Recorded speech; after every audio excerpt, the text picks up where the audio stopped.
El Señor esté con ustedes y con tu espíritu. Evangelio de nuestro Señor Jesucristo según San Lucas. Gloria a ti, Señor. Todos los publicanos y pecadores se acercaban a Jesús para escucharlo. Los fariseos y los escribas murmuraban diciendo: Este hombre recibe a los pecadores y come con ellos. Jesús les dijo entonces esta parábola. Un hombre tenía 2 hijos. El menor de ellos dijo a su padre: Padre, dame la parte de herencia que me corresponde. Y el padre les repartió sus bienes. Pocos días después, el hijo menor recogió todo lo que tenía y se fue a un país lejano donde malgastó sus bienes en una vida licenciosa. Ya había gastado todo cuando sobrevino mucha miseria en aquel país y comenzó a sufrir privaciones.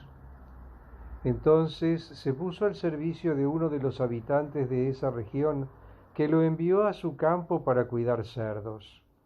Él hubiera deseado calmar su hambre con las bellotas que comían los cerdos, pero nadie se las daba.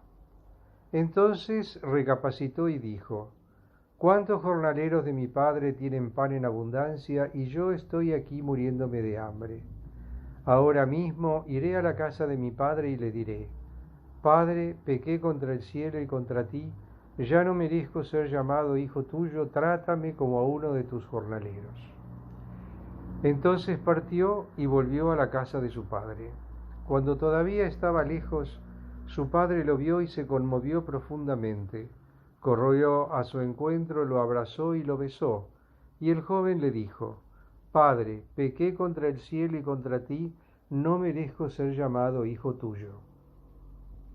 Pero el padre dijo a sus servidores: Traigan enseguida la mejor ropa y vístanlo. Pónganle un anillo en el dedo y sandalias en los pies. Traigan el ternero engordado y mátenlo. Comamos y festejemos, porque mi hijo estaba muerto y ha vuelto a la vida. Estaba perdido y fue encontrado, y comenzó la fiesta. El hijo mayor estaba en el campo. Al volver, ya cerca de la casa, oyó la música y los coros que acompañaban la danza. Y llamando a uno de los sirvientes le preguntó qué significaba eso. Él le respondió: Tu hermano ha regresado y tu padre hizo matar al ternero engordado porque lo ha recobrado sano y salvo. Él se enojó y no quiso entrar. Su padre salió para rogarle que entrara, pero él le respondió: Hace tantos años que te sirvo sin haber desobedecido jamás ni una sola de tus órdenes, y tú nunca me diste un cabrito para hacer una fiesta con mis amigos. Y ahora que ese hijo tuyo ha vuelto después de haber gastado tus bienes con mujeres, haces matar para él el ternero engordado. Pero el padre le dijo: Hijo mío, tú estás siempre conmigo y todo lo mío es tuyo. Es justo que haya fiesta porque tu hermano estaba muerto y ha vuelto a la vida, estaba perdido y ha sido encontrado. Palabra del Señor. Gloria a ti, Señor Jesús. Hemos llegado al 4.º domingo de Cuaresma, el domingo de la alegría. La alegría porque estamos en la mitad del tiempo de Cuaresma y ya la Pascua está cada vez más cerca.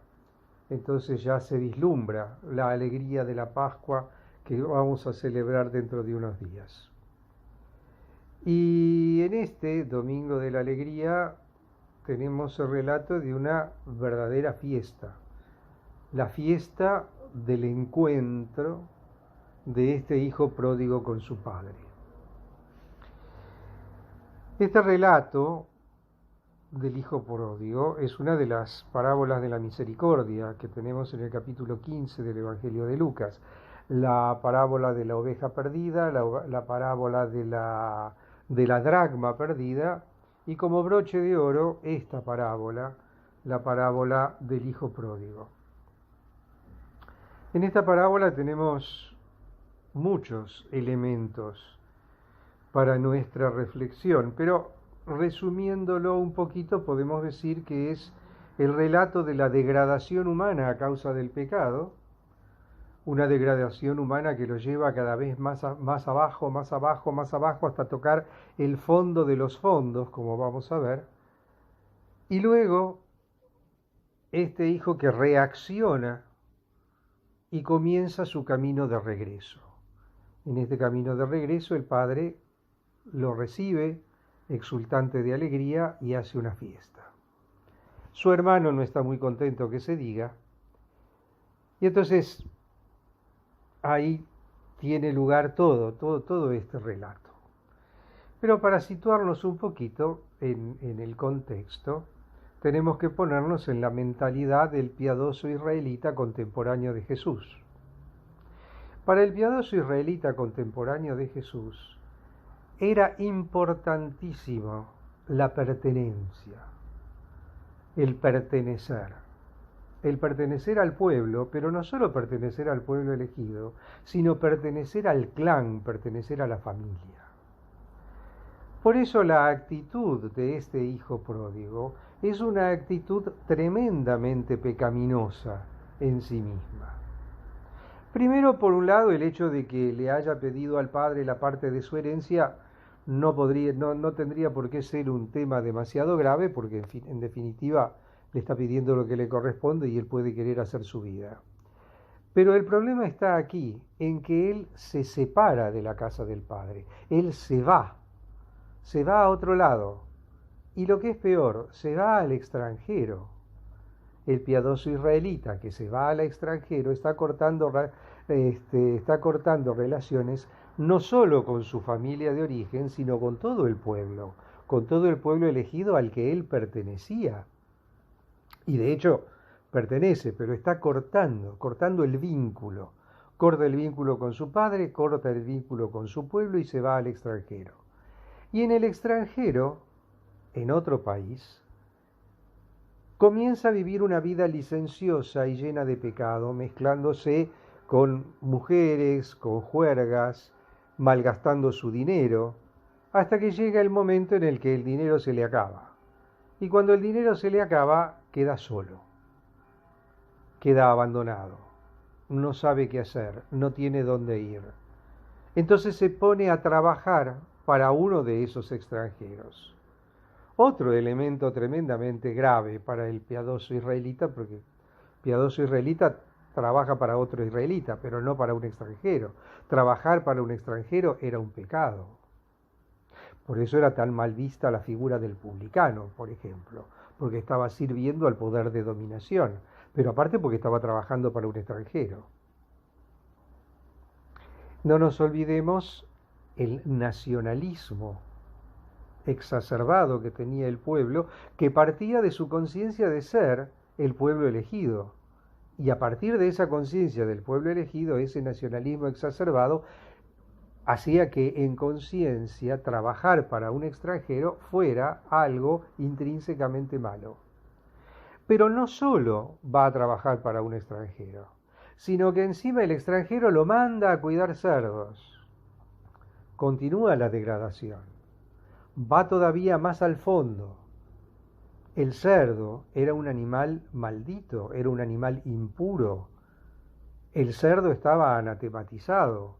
El israelita no podía consumir cerdo, no podía tocarlo, y mucho menos ir a cuidarlo, y mucho menos consumir su carne. El anatema contra el cerdo está en el libro del Levítico, ¿no? O sea, es animal impuro y por consiguiente no se lo puede domesticar y mucho menos consumir. Pero para aumentar todavía la degradación de este joven que se había apartado de su padre y se había ido a vivir al extranjero y a servir al extranjero y a cuidar cerdos, es tanta su hambre que desea comer lo mismo que comían los cerdos, pero nadie se lo daba. Entonces ahí, cuando ya está en el fondo de los fondos, este joven reacciona. Primero su razonamiento es estomacal, digámoslo así sencillamente. ¿Por qué? Porque se da cuenta que está pasando hambre, pero él sabe que en la casa de su padre los jornaleros son bien tratados y los jornaleros tienen alimento, y tienen alimento bueno y abundante. Entonces, su reacción es: voy a volver a la casa de mi padre, pero ya la cara no me da para volver en estas condiciones. Entonces voy a volver como servidor, voy a volver como un jornalero. Entonces se dice a sí mismo: le voy a decir a mi padre, he pecado contra el cielo, contra ti, no merezco ser hijo tuyo, llámame, no merezco ser llamado hijo tuyo, trátame como a uno de tus jornaleros. Y ahí emprende el camino de regreso. Un camino de regreso que evidentemente le costó mucho, no tanto por la distancia física tal vez que lo separaba del padre, pero sí de esa distancia espiritual y moral que lo separaba del padre. Después de todo lo que había hecho, ahora vuelve con la cabeza gacha, vuelve arrepentido, vuelve lloroso, vuelve famélico, y el padre a la distancia ya lo ve, percibe que su hijo se acerca, y el padre sale al encuentro. Y aquí el padre hace un impresionante derroche de amor y de misericordia. Cuando ve a su hijo, lo abraza, lo besa, se conmueve, llora de alegría porque su hijo volvió. Y ahí mismo le dice a los servidores: vístanlo con las mejores vestiduras, pónganle el anillo en el dedo, pónganle las sandalias en los pies. Y esto es sumamente significativo. Manda a los servidores que vistan a su hijo, que le den la túnica larga que era la vestimenta de los señores, porque los servidores, los esclavos vestían la túnica corta, porque la túnica corta era la que les permitía ir al campo y no enredarse con los pastizales o con las zarzas. Le dice: pónganle el anillo en el dedo símbolo de pertenencia al clan. El anillo generalmente tenía un símbolo, tenía grabado un símbolo que era el símbolo de la familia, el símbolo del clan. Pónganle sandalias en los pies. La sandalia era el calzado del Señor. El esclavo, el servidor, no usaba sandalias. El esclavo de adentro o el servidor de adentro que hacía trabajos dentro de la casa generalmente andaba descalzo. Y el servidor que iba al campo usaba botas. Usaba un calzado que le protegía los pies para que no se lastimara con las zarzas o con las hierbas o con las piedras o con lo que pudiera ver en el campo. Entonces le hace poner el calzado del Señor, poneles las sandalias. O sea, lo restablece en su condición de hijo, lo restablece en su condición de señor de la casa, que comparte con él el señorío de la casa, que comparte con él la familia, lo restablece en su condición de hijo. Y esto es importantísimo. La misericordia de Dios, la misericordia del Padre, hace que, por más pecador que uno sea, si se arrepiente y decide volver junto a Él, el Señor va a hacer fiesta, el Señor lo va a recibir con alegría, el Señor lo va a restablecer en su antigua condición de hijo y lo va a restablecer en su antigua condición de hijo de Dios. Y le va a hacer compartir todo con Él y va a hacer una fiesta. Por eso es que manda matar el cordero engordado, porque el cordero engordado era el animal que se reservaba para las grandes fiestas, era el animal que se reservaba para las bodas, era el animal que se reservaba para los grandes momentos de la familia, para recibir a un personaje importante en la casa, etc. Entonces, todo esto, todos estos actos que realiza el Padre, están llenos de simbología y están puestos aquí para que entendamos cuál es la mentalidad del Padre, cuál es la lógica del Padre. Ese corazón desbordante de misericordia que derrocha amor y derrocha misericordia por los cuatro costados con este hijo que se había alejado, se había perdido, estaba muerto y ha vuelto a la vida. Por eso cuando llega el hermano mayor y se enoja por lo que pasa, primero es cómico, ¿no? Parece medio cómico. Desconoce que el otro es su hermano. Le dice, cuando se refiere a su hermano con el padre, le dice: este hijo tuyo. O sea, no tiene nada que ver conmigo. Y luego el padre se la devuelve y le dice, este hermano tuyo ha vuelto. O sea, la actitud del hijo mayor, por un lado la podemos entender, está enojado con su hermano, pero no es capaz de comprender la alegría del padre porque ha recuperado a su hijo. Todas las otras consideraciones que se podía hacer acerca de los bienes, etc., el padre las deja para mañana. Hoy es el momento de hacer fiesta porque tu hermano volvió. Hoy es el momento de estar alegres porque este hijo mío que estaba muerto ha vuelto a la vida. Este hermano tuyo que estaba perdido ha sido encontrado. Ahora hagamos fiesta.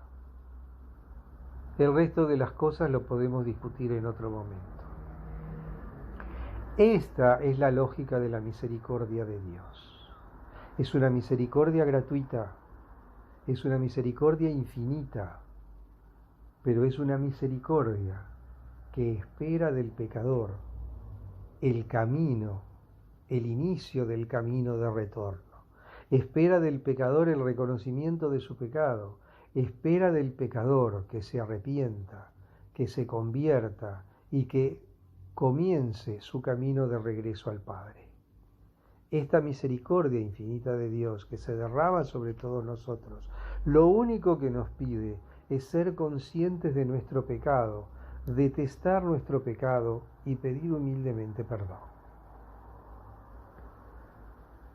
Cuaresma es un tiempo propicio para vivir la fiesta de la misericordia, el encuentro con Dios en la reconciliación.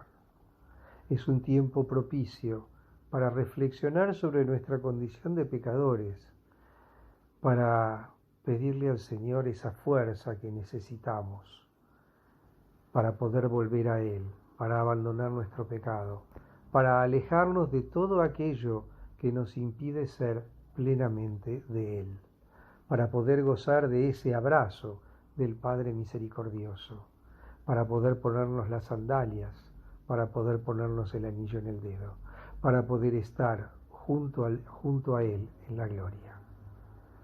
El Señor nos llama a compartir con Él la vida eterna.